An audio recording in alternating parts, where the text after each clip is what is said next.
नमस्कार दोस्तों, I am Saurabh Verma. I can learn में आपका स्वागत है। आज हम पर्यावरण एनसीईआरटी पार्ट सेकंड का वीडियो स्टार्ट करने जा रहे हैं।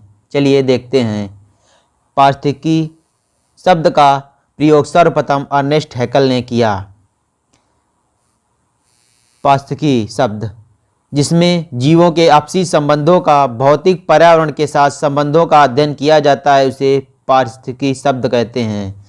दोस्तों, पारिस्थितिकी शब्द और पारिस्थितिकी तंत्र ये अलग अलग दो शब्द हैं। आगे देखते हैं।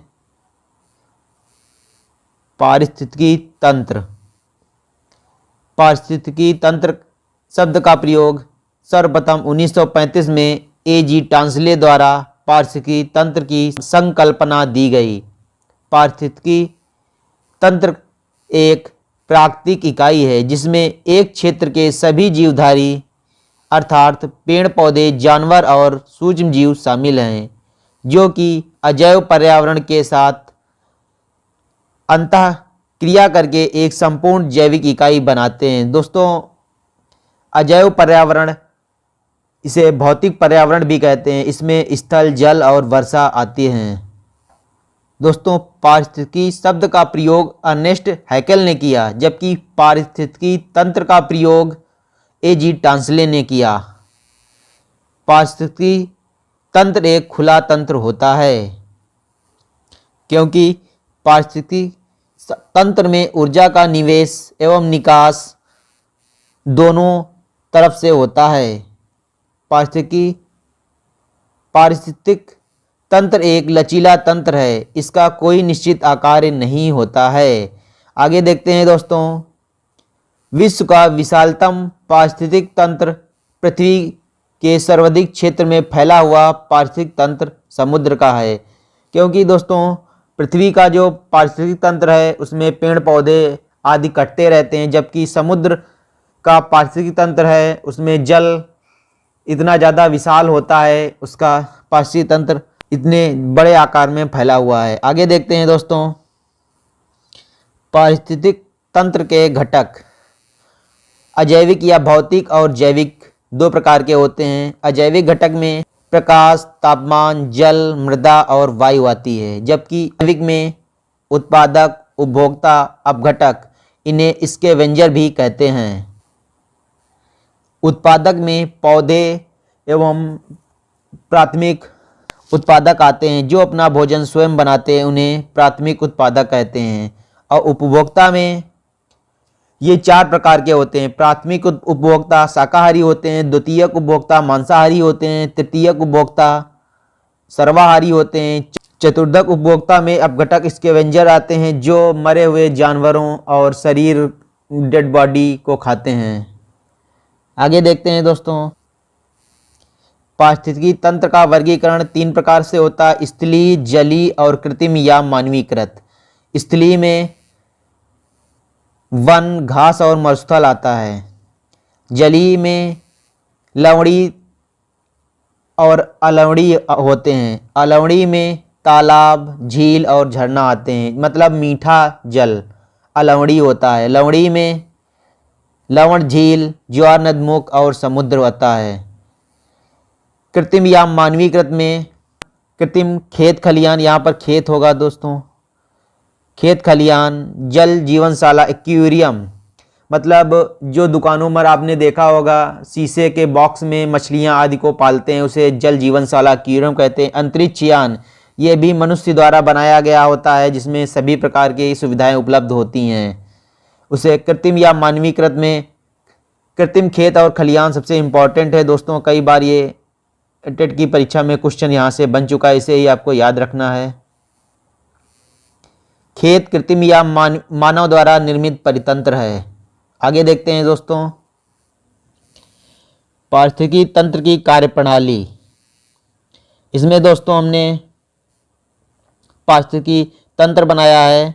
इसमें यहाँ पर सूर्य बना रखा है। पहले प्राथमिक उत्पादक आते हैं, फिर प्राथमिक उपभोक्ता होते हैं, फिर द्वितीयक उपभोक्ता, फिर द्वितीयक उपभोक्ता, उसके बाद में चतुर्थक उपभोक्ता आते हैं, फिर मृदा आता है।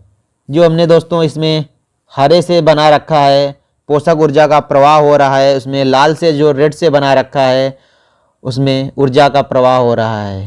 दोस्तों प्राथमिक उत्पाद होते हैं, प्राथमिक उपभोक्ता को ये प्राथमिक उत्पाद से अपना भोजन बनाते हैं, ये इसमें फिर द्वितीयक उपभोक्ता से अपना भोजन बनाते हैं, फिर तृतीयक उपभोक्ता, फिर उससे वहाँ से चतुर्थक उपभोक्ता में आता है ऊर्जा, ये पोषक ऊर्जा का प्रवाह या ऊर्जा का प्रवाह, वहाँ से मृदा में आता है, मृदा से फिर प्राथमिक उत्पाद में चला जाता है।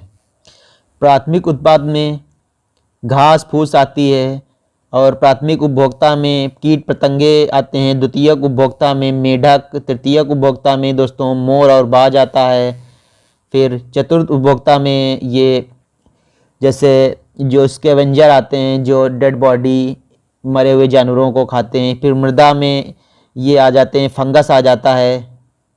दोस्तों ऊर्जा का प्रवाह चतुर्थ उपभोक्ता से मृदा में होता है, फंगस आदि में, मृदा से फिर प्राथमिक उपभोक्ता में चला जाता है। आगे देखते हैं दोस्तों, ऊर्जा का प्रवाह चक्रीय नहीं होता क्योंकि सूर्य से प्राप्त ऊर्जा स्वपोषी जीवों द्वारा वापस सूर्य तक नहीं जाती। ऊर्जा का प्रवाह एक दिशीय होता है। आगे देखते हैं दोस्तों, लेकिन पोषक तत्वों का प्रवाह चक्रीय होता है क्योंकि जैविक से शुरू होकर अपघटकों द्वारा पुनः जैविक तक नहीं पहुंच पाता। आगे देखते हैं दोस्तों, पहली पूरी प्रक्रिया ऊष्मागतिकी के नियमों पर आधारित है। प्रथम नियम जो है का ना तो सृजन होता है और ना ही नष्ट किया जा सकता है। दूसरे नियम में बताया गया है जब ऊर्जा एक रूप से दूसरे रूप में परिवर्तित होता है उसका कुछ ह्रास होता है। आगे देखते हैं दोस्तों, पारिस्थितिकी तंत्र में पौधों द्वारा सौर ऊर्जा का आहार ऊर्जा में रूपांतरण होता है। आगे देखते हैं दोस्तों, जब पारिस्थितिकी तंत्र में एक पोषक स्तर से दूसरे पोषक स्तर में ऊर्जा का स्थानांतरण होता है तो ऊर्जा का क्षय दो पोषक स्तरों के बीच तथा पोषक स्तर के अंदर होता है। दोस्तों इसमें जैसे बकरी को शेर जब दौड़ाता है तो बकरी की कुछ ऊर्जा नष्ट होती है, कुछ शेर की ऊर्जा नष्ट होती है। जब शेर बकरी को खाता है तो उसमें 10% ही ऊर्जा उसको मिल पाती है, बाकी 90% जो ऊर्जा होती है वो दौड़ने में फिर खाने में नष्ट हो जाती है। आगे देखते हैं दोस्तों, इसी के बारे में बताया गया है केवल औसत 10% ऊर्जा का स्थानांतरण ही एक पोषक स्तर से दूसरे पोषक स्तर में होता है। यही बताया गया है जब किसी चीज़ को जैसे बकरी को शेर खाता है तब केवल 10% ही ऊर्जा शेर को मिल पाती है, बाकी 90% ऊर्जा नष्ट हो जाती है। आगे कुछ इंपॉर्टेंट क्वेश्चन दिए गए हैं। भारत में पारिस्थितिक असंतुलन का प्रमुख कारण वनों का कटना या वन उन्मूलन है। इंपॉर्टेंट है अगला, पारिस्थितिकी तंत्र में उच्चतम पोषक स्तर सर्वाहारी होता है क्योंकि इसमें मनुष्य आता है, मनुष्य पेड़ पौधों को खाता है और जानवरों को भी खाता है। आगे देखते हैं दोस्तों,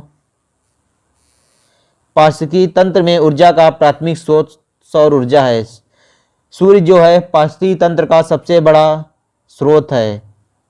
आगे देखते हैं दोस्तों, खाद्य श्रृंखला में मनुष्य प्राथमिक तथा द्वितीयक उपभोक्ता दोनों में आता है क्योंकि मनुष्य साग सब्जी भी खाता है और मांस भी खाता है। ये दोस्तों काफ़ी इंपॉर्टेंट क्वेश्चन है, ये टेट की परीक्षा में कई बार पूछे जा चुके हैं। यूकेलिप्टस के वृक्ष को पर्यावरण संकट या पारिस्थितिकी तंत्र कहा जाता है क्योंकि ये दोस्तों काफ़ी दिनों बाद इसे दिखता है कि बहुत बड़ा ये जो पर्यावरण का शत्रु है, इससे बहुत ज़्यादा नुकसान होता है।